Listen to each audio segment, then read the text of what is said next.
Representante de ASIG, presencial. Bueno, buenas tardes. También gracias por la oportunidad de hablar y bueno, y celebrar hablar más allá de que eso es una discusión bastante compleja y difícil de zanjar.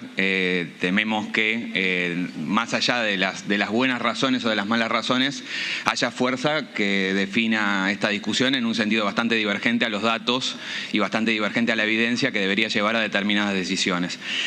En ese plano, tres ideas para tratar de resumir, algunas que tratan de encuadrar lo que se viene planteando. Por un lado, la idea de por qué hubo una ley de alquileres, digamos, no hubo un mercado virtuoso que de repente vino a regular el Estado y destruyó vínculos contractuales entre propietarios e inquilinos que funcionaban maravillosamente y ahora empezaron a funcionar mal.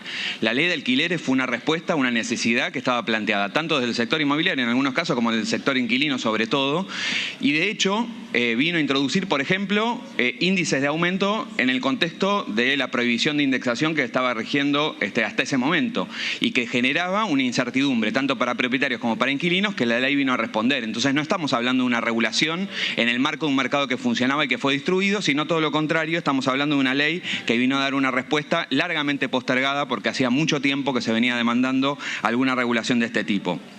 La segunda cuestión tiene que ver con el diagnóstico y con cuáles son las razones de la situación de mercado hoy. Ya, después de la intervención de Juan Pablo Costa no queda mucho para decir. El mercado no se retrae a partir de la ley, se retrae antes, se retrae por la devaluación en primer lugar, y esto deberían ser honestos quienes manejan el mercado de compraventa, que cuando se empieza a vender es justamente cuando ese valor de dólar empieza a tener una relación todavía menor con la renta que está generando, y por eso se empiezan a desprender de los inmuebles quienes son propietarios y por eso empieza a menguar también la oferta para alquiler desde entonces.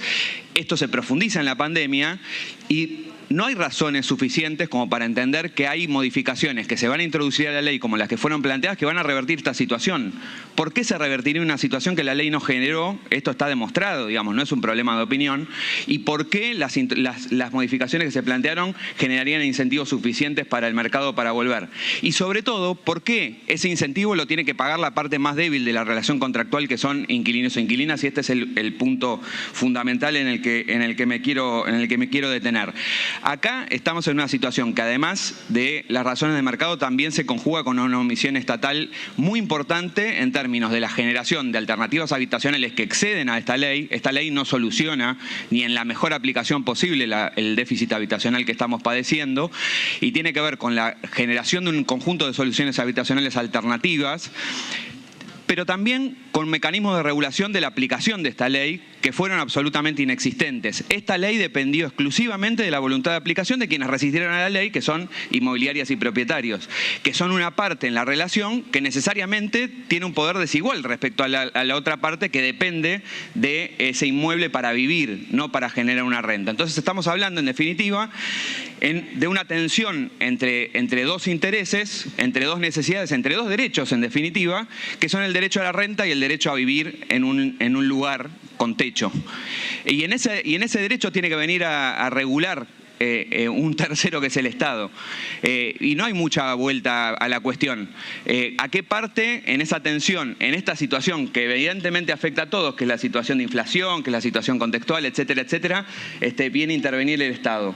No es el único mercado que se regula, muchos mercados se regulan cuando tienen las distorsiones que se fueron planteando antes, y también cuando lo que se está poniendo en juego es un bien de primera necesidad como es la vivienda. Ahí viene a regular el Estado. ¿Cuál es la regulación más virtuosa? Podemos discutirla, podemos ponernos de acuerdo. Los dos puntos que están en discusión son la duración del contrato y son la frecuencia con la que se van a aumentar y en base a qué parámetro. Esos son los dos puntos de discusión. Minuto, Pablo. Que la duración sea menor no garantiza que se amplíe el mercado y la oferta. De hecho, se redujo antes de que se ampliara 3 años el alquiler. Y esto, además, de vuelta, implica que lo paguen los inquilinos e inquilinas, tener que mudarse cada 2 años en vez de cada 3, tener que mudarse 3 veces, como se viene planteando. No. Segundo, ¿cuál es la frecuencia óptima? ¿Cuál es el índice óptimo para generar aumentos? no los que benefician exclusivamente a la renta, sino que se tienen que conjugar con las capacidades de pago hiperlimitadas de inquilinos e inquilinas que no tienen otro lugar donde vivir y que crecen como población que Pablo, de ninguna manera va a acceder a la vivienda comprándola, que es algo que en el contexto actual no está vigente, que justamente necesita soluciones urgentes que respalden a la parte más débil de la relación, que son inquilinos e inquilinas. Muchas gracias. Gracias, Pablo. Tiene la palabra Florencia.